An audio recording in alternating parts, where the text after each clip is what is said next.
Hello, hello, hello. It is Monday afternoon at 4 o'clock, so it must be the Community Bell Show. Thank you so much for joining us again on this lovely, sunny, hot day in the city. And I'm just happy about it. I like hot. I know there are a lot of folks who say, oh, it's too hot. I'm good with that. Hot works for me. I love it. So I'm just glad to have you all with us. I'm just pleased to have you with us. I have two wonderful guests this afternoon who have some good information they're going to share with you. But before I do that, I want to just do a shout out to Dr. Bill Picard and his family. Bill Picard passed this past week, and just a marvelous, marvelous man. Did so much for so many for so long. And so to his family, we say thank you for sharing him with us. And we certainly would keep all of you in our prayers. Now, to my guest, Mr. Dwight Harris. And you know, Dwight, I don't have to do a lot of introductions for Dwight because Dwight's kind of regular. But we have Mr. Oliver Gant with us also. Oliver, welcome. Thank you. Welcome. We're glad you could join us today. Thank You know, you. they've got lots of information they're going to share with us and talk about just some situations that we need to talk about, we need to work on. Dwight, what are you doing now with DWIN? So I'm working with customer service. I'm doing presentations. And I'm before I doing- do that, I just gave an acronym, and I hate when people give acronyms and folks don't know what I'm So what talking do- about. What does DWIN stand so for? DWIN stands for Detroit Wayne Integrated Health Network, All right, there we go. a system of mental health. Hmm. And so I do that with them. I MC with them. And I also speak at some of the engagements. So I do a host of different things with DWIN, but for the most part is educating peer support specialists to make sure that they understand what their job description is and that providers recognize that they have lived the experience and they are the ones that's in our community now, helping those people that's having mental challenges. Exactly. And, you know, this is when you see people, police have to be called because someone's having a mental health challenge or someone is doing something that you consider to be crazy. People aren't just doing that because they want to do that. People are having some serious issues. They need help. And so, what we all need to do is provide a place for them to do that. But we also need to recognize the signs Yes. that would lead up to them having some of those challenges. What are some of those signs? Right. So for the community, when I look at mental exercises, I wanted to first talk about stigma. The reason I want to address stigma, because when we say mental health, there's a stigma associated with, because those people that suffer from those challenges feel stigmatized just to hear the word mental health. So that's something that our community, as well as our society abroad, have to understand when it comes to dealing with mental exercise. So one of the reasons why I say mental exercises and those that's in the business of mental health, the reason we say that is those people that have been through certain mental challenges feel stigma. There's a stigma when you say that. And so a lot of people will reject or will not come for services if we say mental health. So mental exercising basically explains that our mind is exercising at a certain degree at that time. And sometimes it might be at a low frequency or it may be at a high frequency. And in mental health, we believe that whatever it is that we are, whatever challenges there are that we are challenging, the challenges that we face every day, that we can be normalized through mental exercises. I like that mental exercise because, as I'm sure you both gentlemen know, in the Black community, as soon as you say you got a mental health problem, everybody tells you crazy. Yeah. You know, and we have always been a group of people that don't want to recognize when there are some challenges going on with the way you respond to certain situations. Yes. And that I think is so big for us to be able to say to people in our community that everybody has challenges. Yes. No matter who you are, where you are, everybody has challenges. And it isn't just our community, everybody has them. And so we need to find a way to make it such that people accept Yes. help. Yes. And mental exercising now is ever since COVID, we have been experiencing a high rate of individuals being affected mentally by something. And so what you were speaking about were those triggers. And what we're dealing with now, especially with our young people, our at-risk youth, is those triggers. And so those triggers, when you're not able to cope with a certain thing, then it's easy for that thing to manifest, come out of you into action. And so one of the things when it comes to mental health for the community and my work, I'm understanding that we don't understand what's going on with people that don't understand what's going on at that time. That's actually exercising their mentals at that particular time. And so the reason I say that is because a person can be exercising at a low frequency at that time, and the person outside of them don't understand what it is. And so one of the things that I say, without just training, without you actually going to extensive trainings, is that if you're caring and you're friendly, then the work of getting down there and helping somebody has begun because you care and you're friendly. To call somebody crazy, there's stigmas to a lot of things and phrases that we use. And so in our community today, we cannot use the word crazy. Exactly. You don't know who's affected by things. And so what you're doing is you're holding that person back if you say those things. So just for the community to understand the terminologies and the language barriers that we use when it comes to exercising can be stigmatized. And first look at yourself and understand that the same thing that happened to the next person can happen to you as well. Exactly. And it has no age barriers, because I think that some of the acting out that we see in young people in schools and just in the community in general has a lot to do with them not being able to cope with Yes. some of the mental challenges that they face, but some of the physical challenges they face. What's going on in the home? What's going on with parents? What's going on in their community? And so we have to be cognizant of the fact that these young people are going through some changes also. Yes. And we need to find a way to get to them. One of the other things too is when we talk about mental exercises for our seniors. Yay. I'm all for mental exercises. Right. So one of the things, like when we think about COVID, we think about a lot of our seniors had strayed away from the internet and all the things that our culture was demanding that we do during COVID. And so that caused a lot of depression with a lot of our seniors. A lot of our seniors were made to use the internet, were made to use all these visual, technical, and we don't like it. Gadgets. I can tell you that. And so we don't like it. We're not good at it. And seniors have spent their lives being good at stuff. Yeah. And then you tell them that you've got to use these computers and you got to log on to do this. And we don't like that. Yeah. And we don't like not being good at stuff, because we spend our life being good at a lot of stuff. Especially those professionals. Like the professionals, like the workforce had changed so much.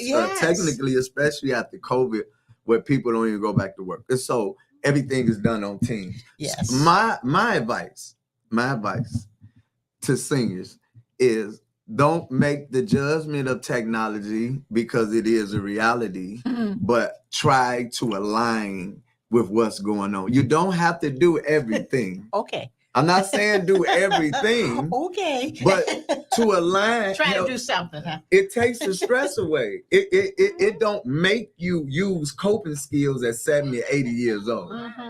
You don't have to. It don't make you do that. Okay. But if you go against technology, it's gonna make you think totally different, and it's gonna be depressed. You're gonna be depressed. You're gonna feel sick because you cannot do it. So I say to seniors, call me now. But a lot of seniors know me. I do that. But take your time.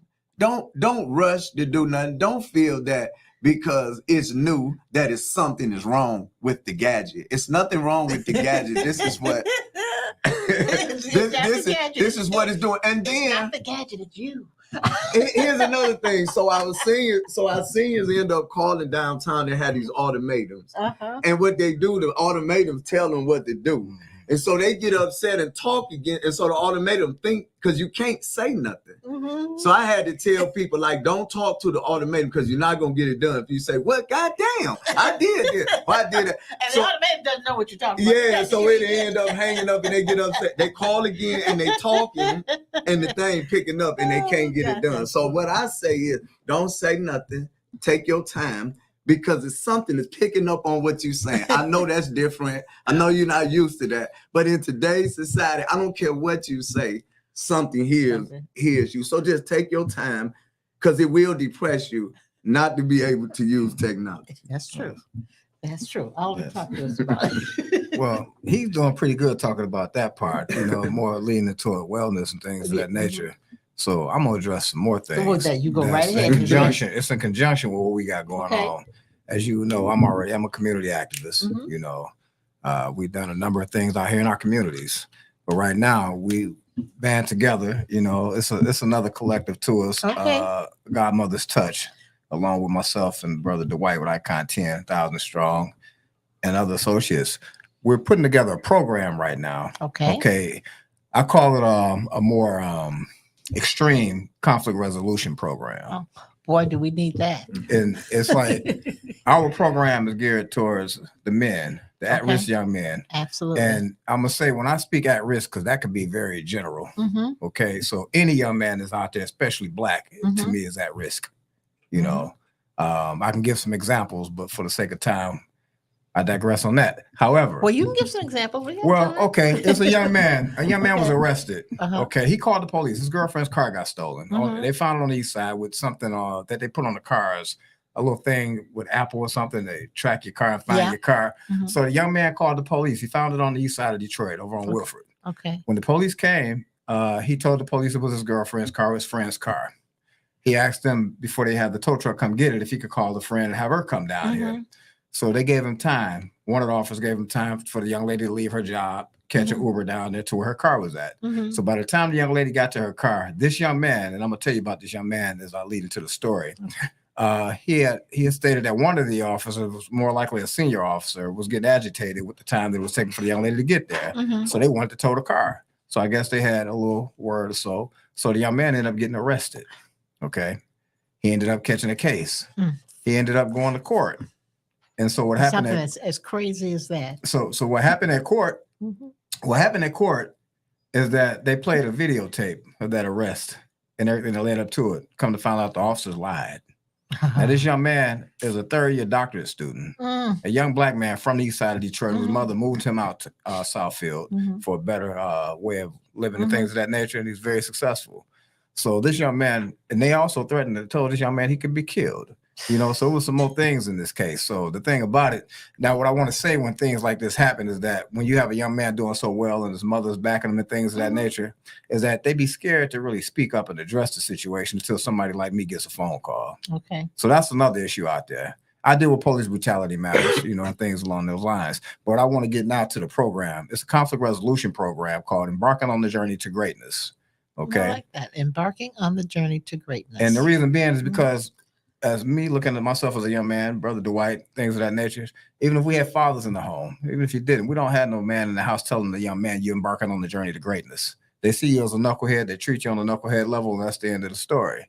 So I learned that, if we start telling these young men you're already embarking on the journey to greatness, no matter what you may be doing today, we have to put that in their head. Absolutely. Indoctrinate that, for lack of a better way to state it, that you're already embarking on the journey to greatness. Then we show them what it's like to be embarking on that journey to greatness by putting examples before them, such as what me and Dwight are trying to do right now, what we're starting to do with our program, Embarking on the Journey to Greatness. So we're using a curriculum called the cufflink formula. Okay. The cufflink formula. So the cufflink formula, in short, is like going from handcuffs to cufflinks. Oh, okay. Okay. So it's a method in that. Yeah. Now, this cufflink formula was created by a man named Everett Jackson, better known as Raheem. He's incarcerated like 35 years now. And I had always stated that I wanted to use his curriculum, for something like this as extreme, because that young man, that brother sitting in prison, his mindset, it's like he didn't basically built himself up and learned enough knowledge and wisdom about things going on, and seeing the young man coming in prison over 3 decades now to know how to put certain things like this together. And it's a very phenomenal curriculum. So I shared it with the brother Dwight. He got to get his copy though. And I told him that I thought this would be a very great curriculum to use. And what better curriculum to use than someone who's already incarcerated, who has been in there for a number of years, but has a lot of knowledge about things that are affecting the young men out here today. So our whole goal is to prevent these young men from going down the road to prison or early grave.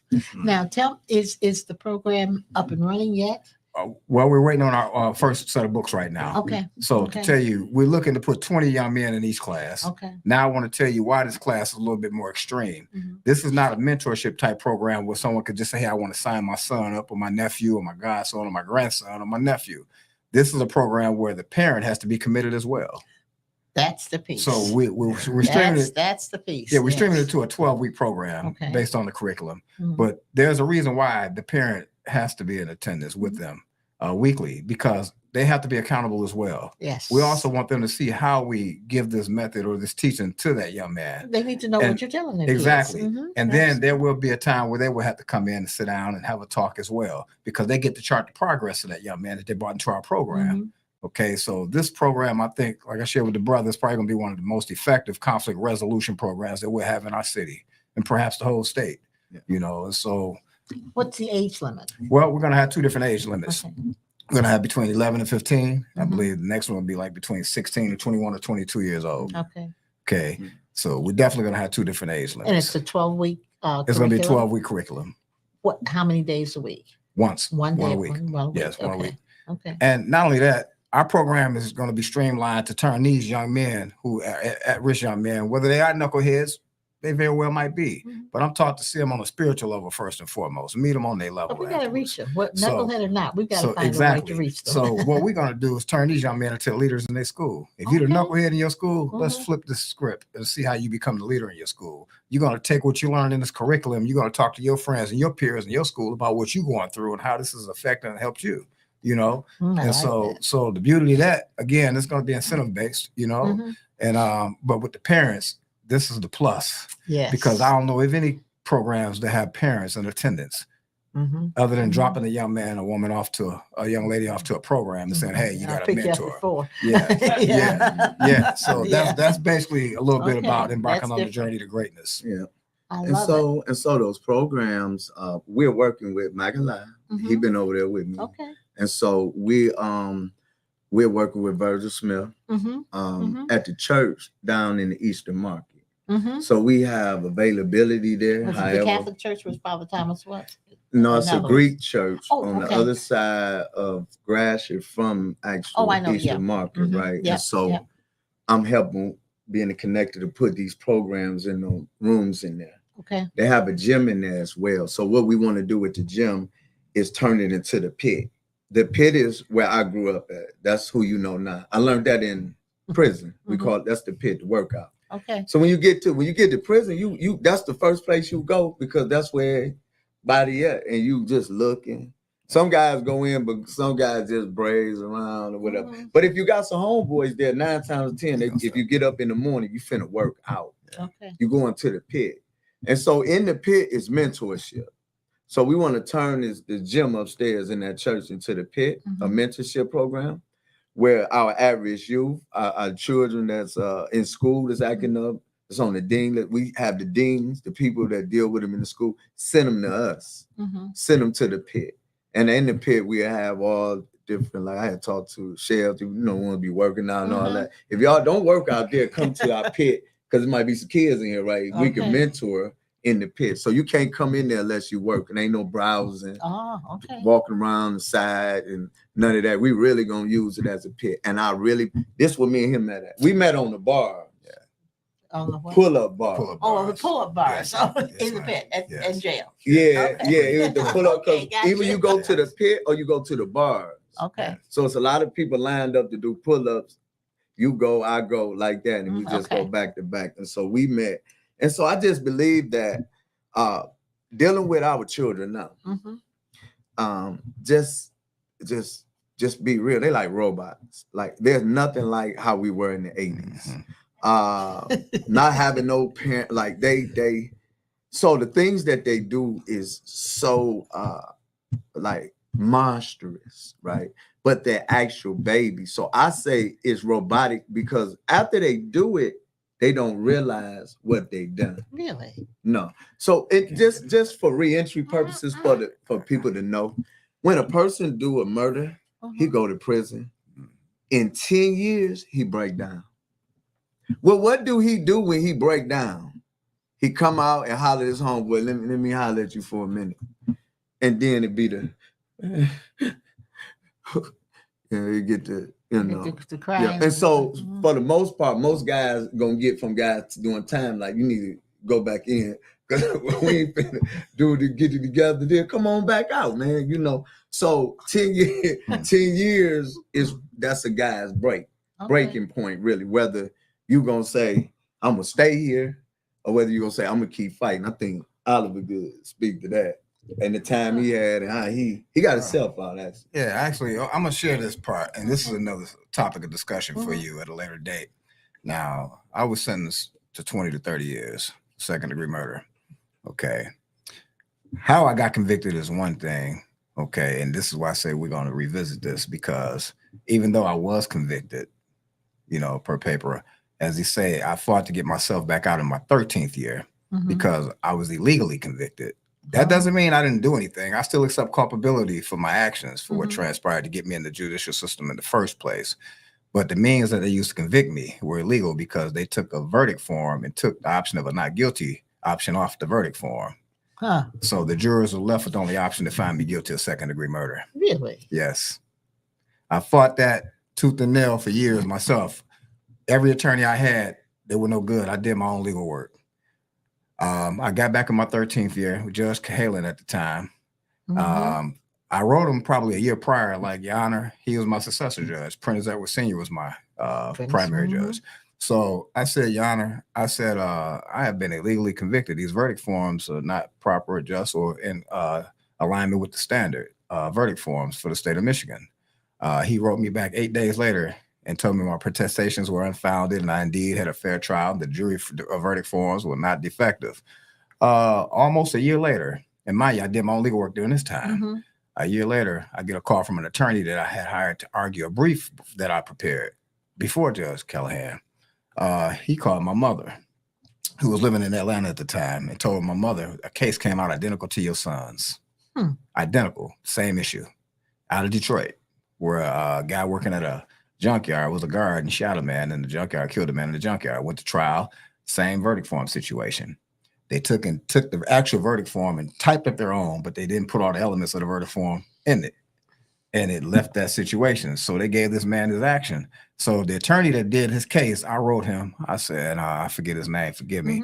But he wrote me right back and said, well, out of courtesy to Judge Callahan, he's a great man, a great lawyer, a good friend.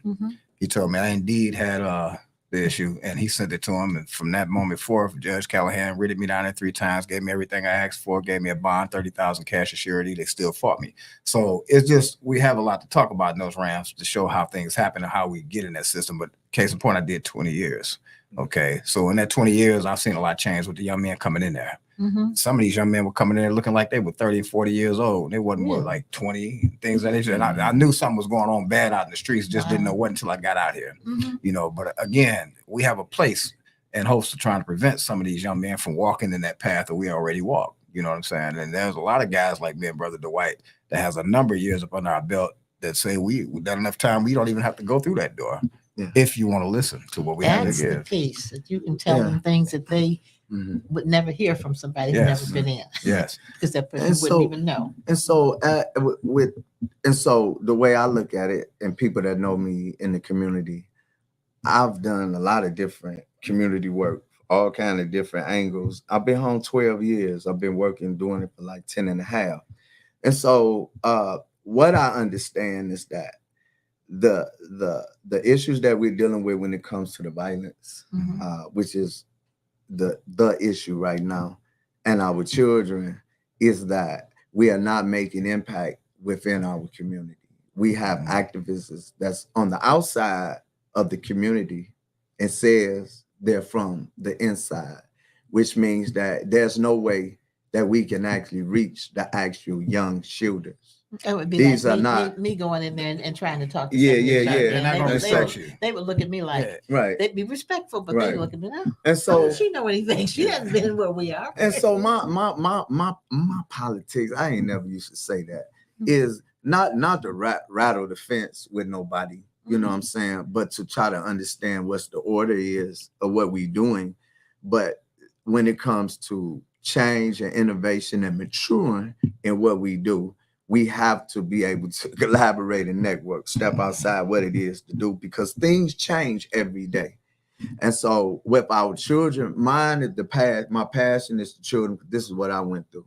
I was just left to just whatever. The whites are so bad. It don't care what happened.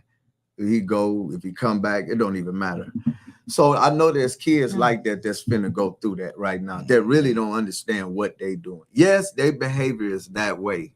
But true to be told, once they get behind the bars, they're gonna actually act like they forgot what they really done. And in true essence, they are not the person that's doing it. Well, why you say that? Because I've spent so many years of people have done it. And I know 10 years later, they cannot believe that they did what they did. Oh no, the society is not gonna, I don't care about that. You killed my baby, you did this. We need to understand that the killings are not the person, it's conditional. These kids ain't killing because they want to kill, shoot, ride. It's conditional. And yes, no, they won't know who they, and yes, 20, 30 years, they will be changed like Dwight or like Oliver. But why do they have to go through that? Yeah. It's a more radical approach when it comes to community intervention. It has to be more radical and more hands-on. It can't be political, because when it's political, it has so many different arms in it. We don't know which way to go when it comes to community violence intervention. So those programs that we're doing, what made sense to me is to connect with people I felt that had the same type of vision and passion behind the work. And a lot of those are sometimes overseen, overlooked. The real true work when it comes to our community. And so me connected with him, Big 50, Godmother's Touch. What that says is that we can touch the community. Yes. We're not saying that politically that we can do something. I say that we can touch the community with the people. And so we come and they'll listen to you. Yeah, and they will listen to us. And for us to come downtown and to have people like Virgil Smith, you are on the board with Mac Alive, Mr. Hardiman, and everybody over there, being able to bring all these entities, that these programs that we got in the community, and show how it works. Everybody can't do that. I think I can do that. Okay. Everybody can't get in the middle. They don't have time to get in the middle to hear what he says, she said. That bothers people. It don't bother me. That's why. So I can get in the middle. I'm like, and if people know me, I don't try to take the lead no more. I like to put it together. People, it worked better. Yeah. Ain't nobody listening to me. They just like what I say now. They like the strategy. It makes sense. It's cool to do it together. So I take that role to put that church together downtown, where it's a program hub. And what I'm gonna do, I'm a certified in wellness recovery action plan.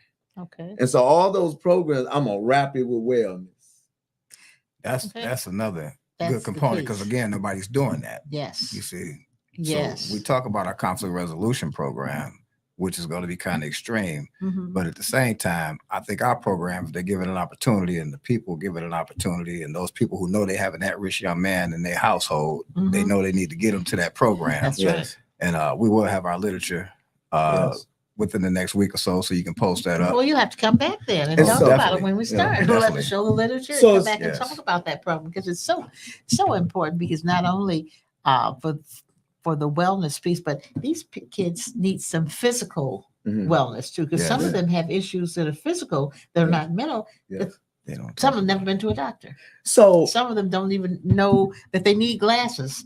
I mean, just all of those basic kinds of things that these babies need. Yes. So I want our audience to know that Mac Alive is on Fisher and Mac. Yes. Which is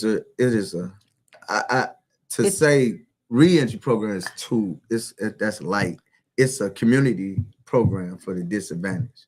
It reaches all aspects of our community, and it's led by prominent, real prominent, strong leaders that have been in the community from way back all the way up until now. And so, And while you're on Mac Alive, know that Mac Alive is having its annual parade in August. So everybody get ready. Yes. We have our annual, and this is 37, 35, 37 years we've been doing this. So, and so that's on Fisher and Mac. Mhm. But what I want the audience to notice that anybody that come home from prison, we want them to go to Mac Alive. Reach out to us, reach out to the show, get the address, and we be doing reentry forums over there. And we want to be able to lead you the right way coming home through reentry. Mac Alive is one. We're not corning nothing up. We're saying Mac Alive is one of the real strong up and coming programs that have real substantial backings that make sense when it comes to the development of men and women coming home from prison. And we want people to come there. And we are working with all these other programs. We are working together. We're showing how to network and to collaborate together and not stand against each other, to make sure we're not doubling the work in the same space, but we getting the work done together. Well, this new program that you're talking about, I think is going to be so important to young men in this area. Yeah. It's interesting you talk about young men and fathers. Larry Whitfield, one of our other kind of manages the station, helps Sandy out, had a show yesterday of men, and it talked about what men need to do to help their sons, and that women have been doing a lot of it, but there's some things that women can't do for a young boy. Yes. And they need to see a man talking to them about some of these issues and helping them with some of these issues. You know, women are really good, but some stuff we know that women just can't teach a young boy how to be a man. Our program going out, and that's what I think is so powerful about this program. And so September 21st, I work for D-Win. We're having a men's conference. Oh, okay. At the Considine. Okay.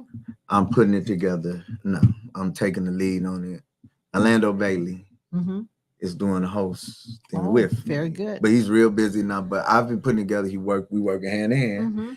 And so I believe what this, to me, it was more so what I feel that how I feel men should be, the character of a man. So what am I pitting that up against when I came home and how I was dealt with by the men when I came home? I could handpick the real love and support that I received when I came home from prison. And so my thing was, what do we do as men? What do we do? How do we resurrect ourselves from where we at right now? You know, we've been there before. It's like we gave it up. We're so lazy now, you know? And so what do we do? And so in wellness, I see that we just start caring about ourselves a little bit. We need to relax before even getting into what's the problem. Understanding how to relax, understanding how to meditate. You know, everybody say they know how to pray, but I always say just meditate. Let's take everything out your mind. You know, a lot of times we have been thinking all our life going through trauma, childhood adverse experiences, all those neglects, all those sufferings that we went through as children. And then we grow up with never having therapy, never having no one talk to us about it and tell us everybody that it's okay. As we get older, we suffer from the things that we never dealt with when we were younger. And so what we're dealing with today is that's the residue of that. And so for us to get well, we have to be friendly to each other and caring and understand where that person at, because you could be the person tomorrow. Boy, is that the truth? Is that the truth? Yes. Well, I just am so pleased that you young men have decided to put this program together. Thank you. It's going to be up and running. What did you say? Another couple of weeks? Well, we're waiting on materials now. Actually, materials have already been ordered for our first class. But since we decided to do 2 different age brackets, so we have to now call in to get the second set of materials. Now, how are you going to select the young people?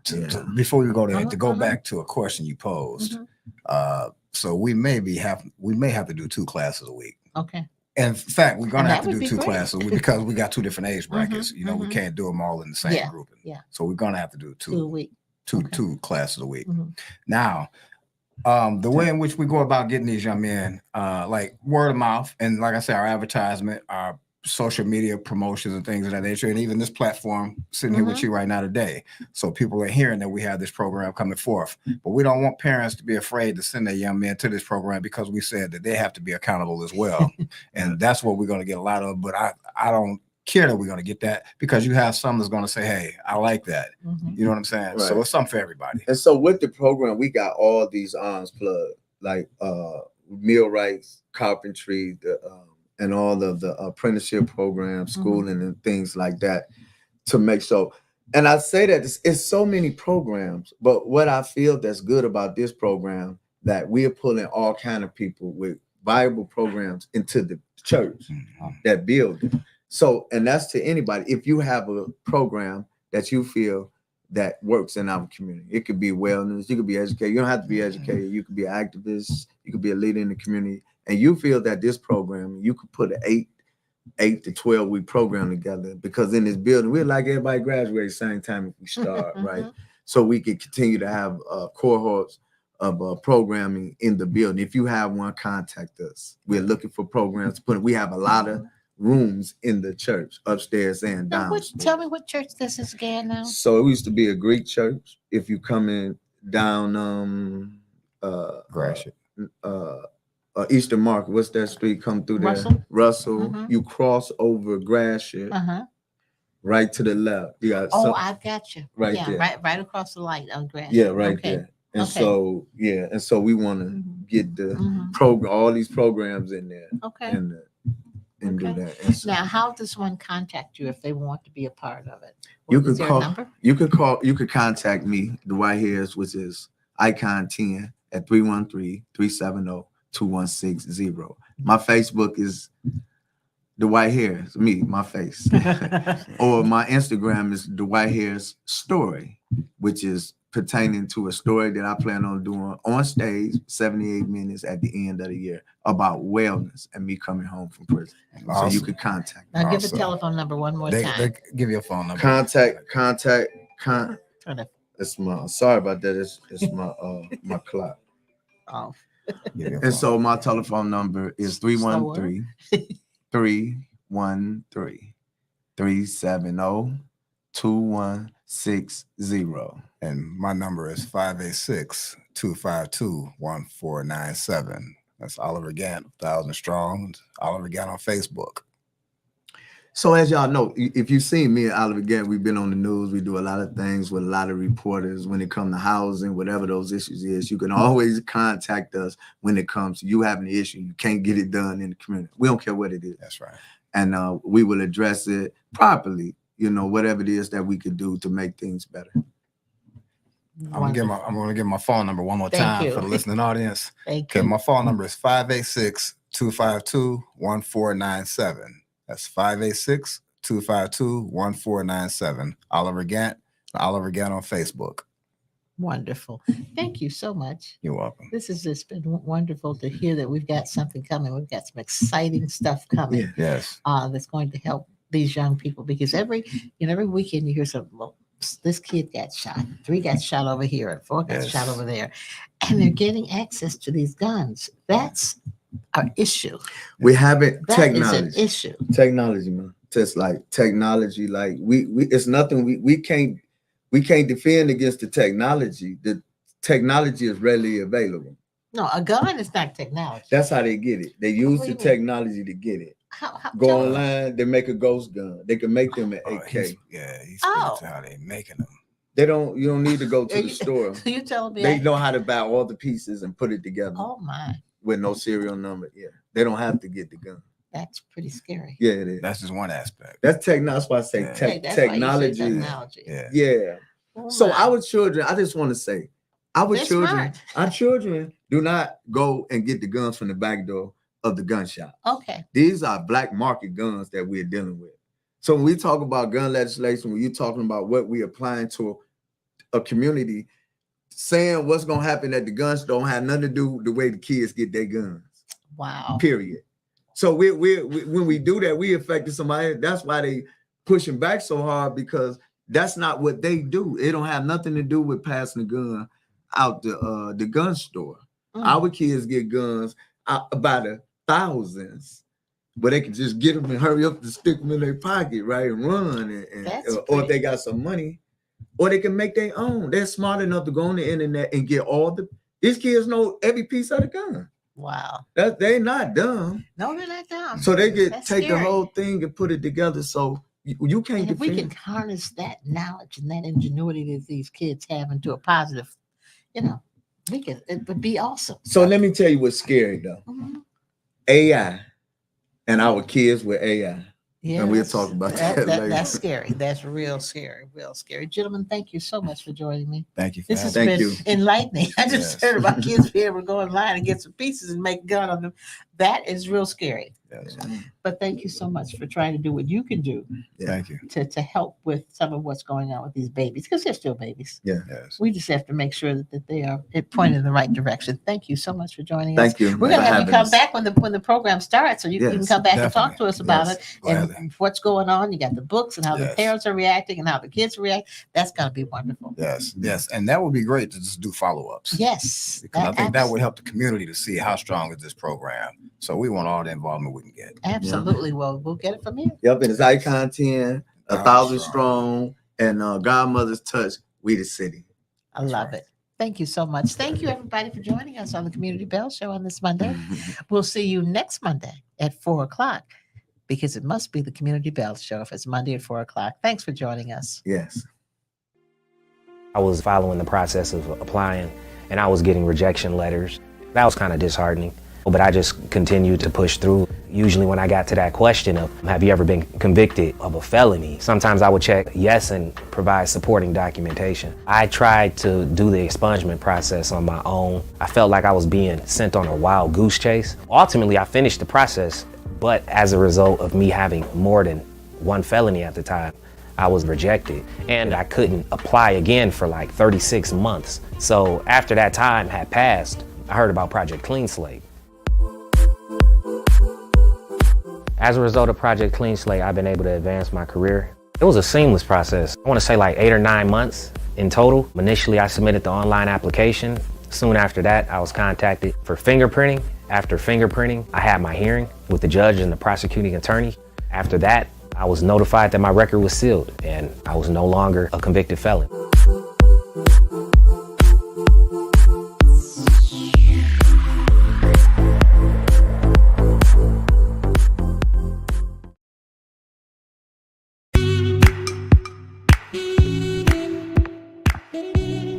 Thank you for listening to Community Bell with your host, former Wayne County Commissioner Edna Bell. This broadcast was brought to you by WVTC Radio Detroit. You can find us on Facebook, YouTube, our website, www.wvtcradio.com, or download our WVTC app from the Play Store for Android users and the App Store for iPhone users. If you've enjoyed this broadcast, tell a friend to tune in. We'll see you next Monday at 4 p.m. Eastern to the Community Bell Show, right here on WVTC Radio Detroit.